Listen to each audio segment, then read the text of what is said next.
Okay, well, I have 23 after, so we can go ahead and launch Tanea's introduction into the council breakout. Hello, welcome to the portion of the workshop where we are going to delve into the description of the council component of the Delegate Council. My name is Tanea Kuntz. I am a member of the Delegate Council Steering Committee, and I'm honored to be able to share this information with you all today. Now, you have seen this graphic already during today's workshop.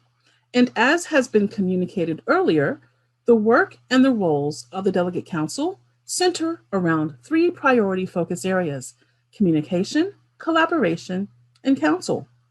These functions are the underpinning for how the Delegate Council will partner with NGS to carry out the advisory responsibilities. In this session, we will focus on describing and elaborating on what the council role means. Let's begin with the overall vision.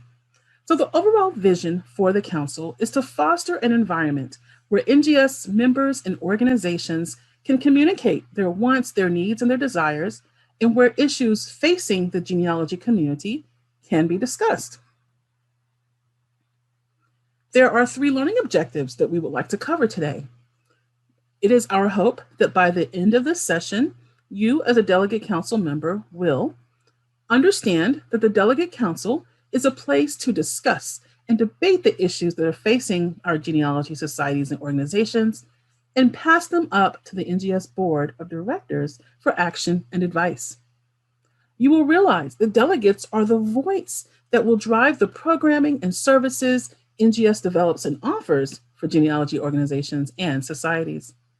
And thirdly, understand and be able to locate existing resources and support that's available from NGS. Why does the Delegate Council exist? Well, as part of the merger agreements last year, NGS and the Federation of Genealogical Societies, or FGS, agreed to establish an advisory body for societies and organizations. This was a key piece of the merger because it helps ensure that the new NGS would have a real place for organizations and that those organizations would have a role in advising NGS. Here you can see the section of the NGS bylaws that addresses the Delegate Council. You'll note that the bylaws use a previous name for the Delegate Council. At that time, it was House of Delegates, but that name has now been replaced.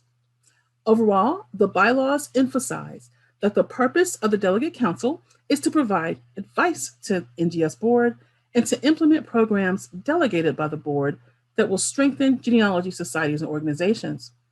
Now, it's important to note that the Delegate Council is not going to implement all the society and organization programs, but there will be some that the Delegate Council plays a key role in participating in. Let's talk about the NGS structure and how it supports societies and organizations. The job of the Board of Directors is to set NGS policies and ensure that the organization has sufficient resources to meet its mission. The NGS bylaws were updated in 2020 to reflect the merger with FGS and provides for 5 officers: a president, a vice president for society and organization management, a secretary, and a treasurer. These 5 officers, together with 10 directors and a past president, constitute NGS's board of directors. Let's drill down on those 10 directors and share with you a bit more about how they are composed. So the 4 directors represent the 4 regions of NGS, as shown on the slide. There are also 6 additional directors at large. Now, we want to particularly note that the position of Vice President for Society and Organization Management is a new position that was created to specifically represent the interests of NGS's organizational members. Then there are the key staff contacts of NGS. The NGS staff is led by Matt Menashes, who oversees the day-to-day business of the society and provides advice and counsel to the board and its committees. Matt is a certified association executive with 20 years in association management. In addition to Matt's role is for the executive and governance arm, there are 5 additional areas represented: finance, membership programs and services, conference and events, education, and publications. Now, you'll see the new position noted on the slide for membership director. This is currently held by Ethan Gray, and this position was also created as a way to further meet the needs of NGS members and organizations. There are additional contractors and editors that round out the team, including several certified genealogists. So how do delegate council members influence NGS? Well, this occurs through three primary mechanisms. First, delegates bring perspective of organizational knowledge and organizational experience to NGS. So you as a delegate council member have your firsthand experience, your personal knowledge, your ear is on the ground. So you are going to understand and know what the ongoing needs are in your organizations. You have a voice that can then be brought to NGS for their consideration as they're developing programs and services.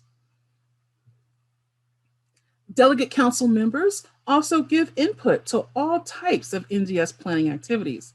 Your help is critical to ensure consideration of programming and services to support you and your societies and your organizations. Now, the graphic we have here on the slide does have small font, so it may not be entirely legible.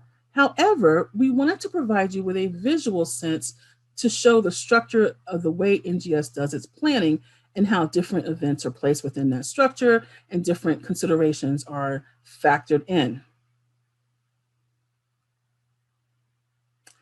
Thirdly, delegate council members are important for closing the communication loop. So what does that mean?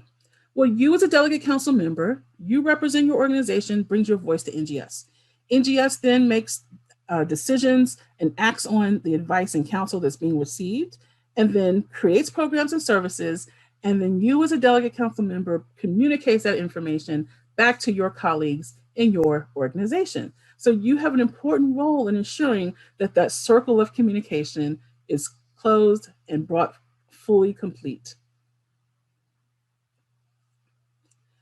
NGS offers resources to support organizations, and there are already some important resources in place. For example, materials that were available from the Federation of Genealogical Societies have been transitioned to NGS and updated, as well as further organized and have had new ones added. You'll find these on the NGS website under the various options for website resources. Now, the website is not the only mechanism through which NGS provides support. There's also a Facebook group for NGS society and organization leaders. This Facebook group is available for all volunteer leaders in your organization to discuss issues with each other through that social media outlet. Now, importantly, NGS is excited to announce that there is going to be coming soon a specific member platform for your use. This member platform is going to give opportunities for more in-depth discussion and resource sharing among NGS members and will be available later this year. So we will be providing more details as new resources are developed and implemented and made available to your organization. But we do have another announcement that NGS is pleased to share with you today. The bylaws review service that was provided by FGS has just been relaunched by NGS. NGS has contracted with Bobby King, who co-wrote the bylaws handbook, to do bylaws reviews for a small fee. So again, there will be more announcements coming, but we definitely wanted to cover the ways NGS provides you and your organizations with support. So for a quick review of what we've covered today, we've gone through the vision for providing counsel to NGS, gone over how the delegate council has come into existence. We've talked about how you as a delegate council member has a terrific opportunity and responsibility to be the voice of your organization. We've talked about how delegates can influence NGS and what that communication cycle can look like, and discuss some important resources that NGS makes available for member organizations. So you'll have an opportunity to further discuss this as we continue with our activities today. For example, having a more robust understanding of exactly what types of issues are taken to NGS, because there will be some issues that can be resolved at the delegate council level, but there will be issues that do need to move up to NGS. So we'll have an opportunity to discuss this more in depth. But we hope this overview has been helpful for you to give you a better sense for what that council arm of the triad represents and how you are an important part of it.